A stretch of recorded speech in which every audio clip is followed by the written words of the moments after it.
पवन सिंह के इंतजार करते हुए दिखाई दे रही है ज्योति सिंह। आप लोग इस वीडियो में देख सकते हैं कि ज्योति सिंह किस तरह पवन सिंह का वेट कर रही है, एकदम पूरी मायूस हो करके। लेकिन गाइस मैं बता दूं, पवन सिंह भी एकदम भाई साहब शूटिंग वूटिंग छोड़ करके निकल पड़ते हैं ज्योति सिंह के घर उनसे मिलने के लिए। यहाँ तक गाइस मैं बता दूं, पवन सिंह ही अकेले नहीं निकलते हैं, उनकी साथ उनकी पूरा टीम। जैसे कि उनके टीम में आप लोग जानते हैं कुछ लोगों को, जैसे कुछ लोग पॉपुलर जैसे प्रियांशु सिंह अदर भी हैं। लेकिन हाँ, पवन सिंह इन सभी लोगों के साथ ही निकलते हैं ज्योति सिंह से मिलने के लिए, क्योंकि भाई साहब शूटिंग को छोड़कर आना पवन सिंह के लिए थोड़ा सा मुश्किल हो रहा था। लेकिन ज्योति सिंह वहीं पे वेट कर रही होती हैं, इसीलिए पवन सिंह को आना पड़ता है। थोड़ा सा लेट तो हो ही जाता है, लेकिन फाइनली पवन सिंह है ज्योति सिंह से मिलने के लिए शूटिंग को स्टॉप करवा के निकल जाते हैं भाई साहब मिलने के लिए।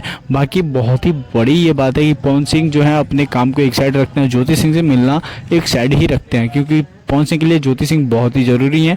इसीलिए काम वाम को जो है पवन सिंह इस टाइम थोड़ा सा ध्यान नहीं देते हैं। बाकी गाइस आप इन दोनों में किसके सबसे ज़्यादा फैन है जरूर कमेंट करके बताइए।